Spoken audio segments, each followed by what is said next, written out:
All right, we are back. Championship Sunday, the MLG 2015 finals. This has been one heck of a weekend.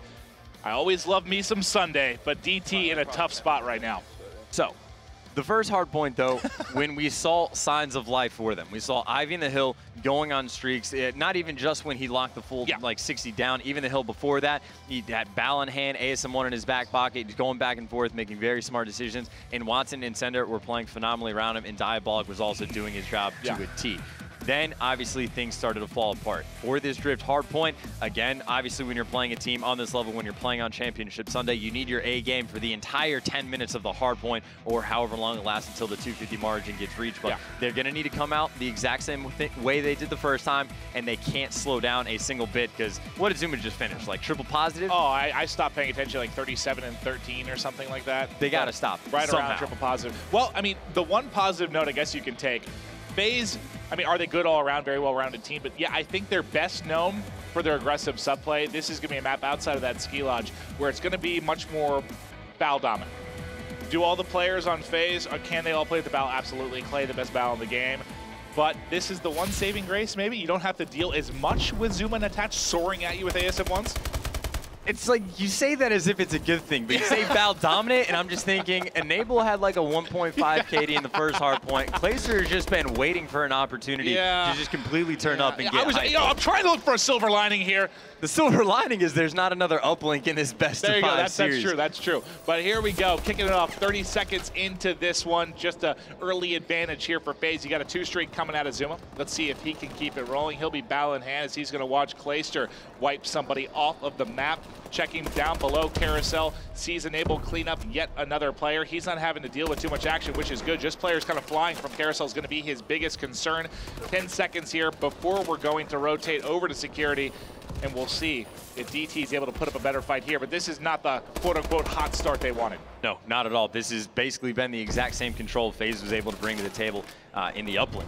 You saw Zuma, he had like, what, one gunfight for 30 seconds in the hill, finally gets taken down. It was chaotic for a bit, but still FaZe able to come out on top towards the end. Now, of course, though, DT gonna win that rotation battle. They're gonna have to deal with Zuma, but they got 2 players looking right at him. Sender, we saw him with the good shots earlier on, is able to maintain that as well, gets the pick. Watson showing up in the kill feed as well, and of course, this is, again, exactly what DT needs to do. They just need to leave Ivy in the hill and slay out around him. We saw Sender's been able to pick up 3 now, gets the kill on Enable as well. So doing his job to a T, but of course, after Ivy got dropped, the flank came in, FaZe able to break through, but now it's got to that chaos time. Watson picks up 2, Ivy in the hill once again. Now it's getting closer and closer to DT being able to tie this up. That's what you want. Kill feed all blue, looking solid for a moment, but that's going to be 2 down. Only 15 points left to work for here. We'll see how much pressure FaZe wants to move forward. They just lost a couple of guys. Enable will probably be the last one that's going to really try to throw his body at this before they begin to rotate. And you can see rotating over for the top spawn. First one in the back is going to be Sender here, but you've got a couple players to deal with that also wrap back around. Attach going to be one, and then you're also going to have Zuma, who just fell. Attach is going to have a lot of pressure here. Can he deal with Sender? Hipfire coming in, able to snag one. Couple more players out here in snow, and finally going to be getting set up. Yeah, Attach is making moves. He's probably moved in around the same like 50-foot radius, but he's been able to kill pretty much the entire team. He was able to pick up 4 before finally getting shut down. They weren't even worried about getting in the hardpoint. They were just trying to slay out around it before they even thought about getting in. Finally, after what, it had been up for about 15 seconds before Attach even thought about getting in the hardpoint. And now they were able to get a little bit of time, but this is basically going to be a tie game here as Control going to DT, Ivy going to be set up inside. And again, Diabolic and Watson able to do their jobs outside of the hill. And Ivy, fewest engagements on the map, of course, Enable not too far behind in that category, but he's been sitting in the hill the entire time. And again, that's what DT needs to bring to the table. Of course, Watson still picking up kills outside the hill. Zuma and Attach, though, getting aggressive as we expect inside the hill. Zuma now has an ASM1 and about 1 in his back pocket. Center getting caught, trying to flank all the way around, trying to lock down those good spawns for the next hill.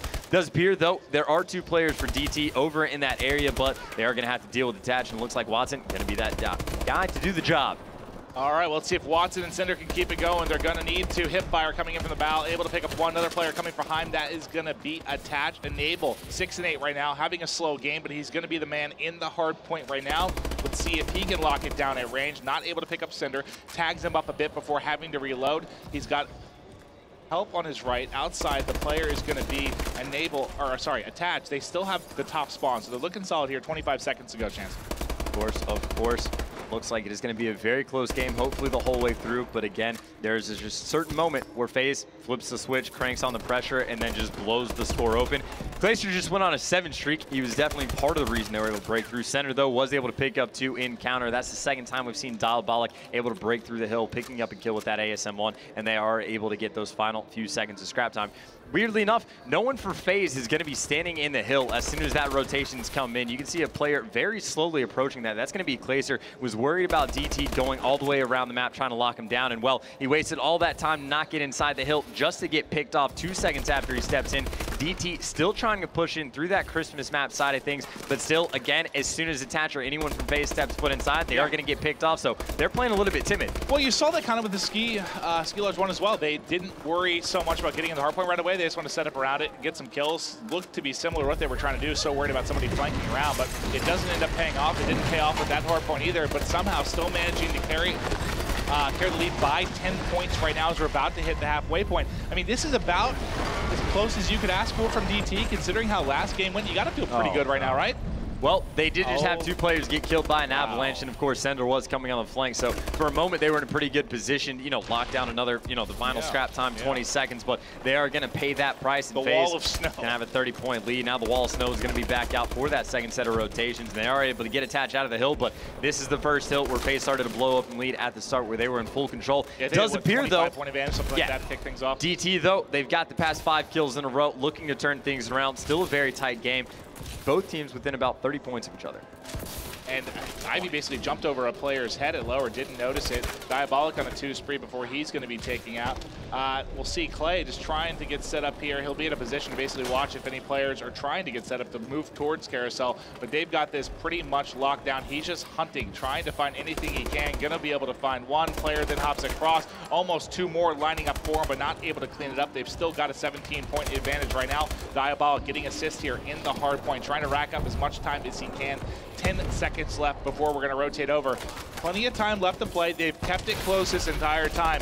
My gut tells me this is coming down to the final 30 seconds chance. Still, though, it's always scary when Zuma starts to get hot. He's 27-19 right now. He's been switching back and forth between the BAL and the ASM-1. He's on a 4 streak as we speak. Coming up from the side of his opponent, able to pick up 1. Diabolic going to be able to shut him down, but of course, FaZe, again, seems like they're going for control. There was still, again, a few seconds there where instead of throwing a body straight in the hill, they try and pick up a few kills. This time, it's going to work out for them greatly. Of course, the team kill did come in and able picking up Attach. Nonetheless, though, it is going to be FaZe again in complete control, extending their lead now to the 30-point margin. It was 20 earlier, and DT going to be struggling to push in from the side. Of course, they are able to pick up the first 2 kills. Center going to be leading the charge for his team. Looking to the left, it looks like his teammate's going to be able to pick up that kill. And DT trying to lock down these final 23 seconds. Yeah, it was Diabolic that will pick up a couple for him so he could flood in, try to get a little bit of time, but just like that, you see FaZe come soaring across the map, and they are going to take control right back here at security. Only 10 seconds left to go in this one. They've pushed the lead out to 40.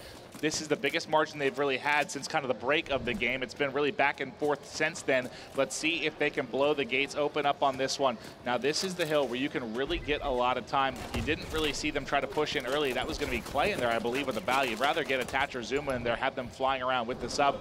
They could push Ivy out here, as he's not going to have a great weapon for close range, but somehow hits the hip fire and able to whip back around, almost pick up another one. Zuma, though, able to close it down before dropping. Still going to be time coming in for DT here, Chance. Able to get the first 20 seconds, bar a few seconds in contest time. Watson switching over to the ASM-1, trying to win that gunfight inside the hill. Attach going to be able to come out on top, and just like that, FaZe able to break through. DT going to have to strike back quickly. 2 minutes and 20 seconds left in this match. Relatively close game, only 37 points between the 2 teams. Ivy able to pick up 2, getting himself into the hill, helping out his squad. Diabolic also with 13 caps to his name. Ben helping the squad out. They're trying to lock down these final 15 seconds. They don't need to try and blow it open. They don't need a huge money hill. They just need to beat FaZe on the next 3 hills as a whole, get, you know, a 10-point lead on each of them, and they're going to be right back in this game. Well, they were down by 40 plus. If they get these final couple ticks, I mean, this is going to basically be a 15-point game here going into the final 2 hard points, but you do see it is FaZe. It has a nice setup here.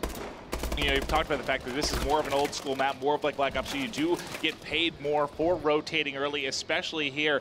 They were set up very, very well, but the break coming in is going to be enabled by himself. They've got to flood in, try to push him out. He doesn't pick up anything. DT going to be set up nicely. Can they hold it? Clay trying to come in, see if he can make a break. There's still 2 members of DT inside the hard point. They're only trailing by 17. This one's absolutely coming down to the wire, Chance. Diabolic, he's won that gunfight in that hill against Enable, I think 3 or 4 times now. Of course, last time around 2, Watson going to be inside as well. Sender able to pick up 2 outside the hill, despite the fact that Watson got picked off. It still is going to be in control of DT. Down now just by 10 points. They're making the comeback here. They're going to be in very good shape to get the final scrap time. It's going to be curious as FaZe is going to continue to push. It looks like 2 players are. 2 players are already going on their rotation. DT, though, able to hold on and take the lead going into the final hill. Unbelievable. They've got control. They've taken the lead, but look who's set up and ready to go. First man in is going to be attached. Now, we talked about the fact that they worry about the flank. It's going to be Diabolic coming from behind. If he's able to win this gunfight, that's one. Can he pick up attach as well? Does he see him in there? He does. That's 2 massive kills for Diabolic. No time going to be coming in for FaZe. Last player out is going to be Zuma. He's got his work cut out for him. There's one able to win. That is big. They've got a 9-point advantage. 28 seconds on the clock here, Chance. DT needs to go right now. 3 players pushing in through snow. FaZe picking up quite a few kills. Zuma going to be causing problems. Attach winning the gunfights inside of the hill. Ivy going to be the first one there. He's going to get taken down as well, and that's pretty much going to do it. DT can't get to the hill in the next 5 seconds. FaZe able to come out on top. DT started to catch up to the end, but it's his game. He threw the team on his back. We saw a few underperformances there from the FaZe guys. 2 players net, Attach only barely broke even. Granted, he was in the hill the whole time, but Zuma throwing 48 on the board. 48 on the board. He had, I believe it was, 12 in the S&D? They lost that game, but he still, I mean, he went nuts in the S&D. Triple positive, basically, something like 37 and 13 in the uplane. I don't even remember what he had in game 1, but point being, if he's playing like this all Sunday, every team has got to be scared, man. Wild stuff. He's making a name for himself, certainly. Got to give some credit to D2, though. They looked phenomenal at the start of the first hard point. Obviously, it fell apart. Were able to bounce back. They won the S&D, even though FaZe certainly made it interesting after going down, 4-0 in round count. Then the uplink, I think it was definitely the biggest turning point of the match. It was just FaZe in complete control the entire time. One of probably the best performances we've seen on Biolab uplink, certainly on the first side. Potentially in all of Advanced Warfare. It was perfection. And shout out, though, to Diabolic, giving his all in the elimination game. He had 16 captures and went 34 and 31. 16, there's no one even in the vicinity of that. That's an absurd number of captures, really playing aggressive, giving his all there in that final match. Broke the hill multiple times while doing that too. I feel you said 2-piece for Diabolic, 2-piece for Diabolic, as he was breaking over and over quite a again. few times. He was doing phenomenal the entire time, but of course it was just not enough towards the end. So FaZe, again, to the surprise of nobody, they are still making their losers bracket run. But guys in the analyst desk, feel free, break it down for some more. We got Benson and Mr. X over there looking beautiful.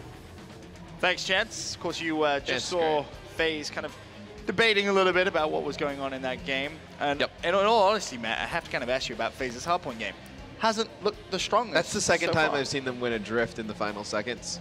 So maybe it's just something on that map. But DT hung around in the first game on Compound, made it pretty close, but then FaZe ended up blowing it open. That's a good first warm-up match. Now, Denial, that's just going to be the real test. Honestly, kind of look at that first game. Yeah, you're right, they're warmed up. And earlier on, you said, playing a game early on, like DT, and then going up against Denial, when you've already played that competitive game, it's a massive advantage for FaZe. Huge. So Denial kind of have to try and get as warmed up as they possibly can, as quickly as they can.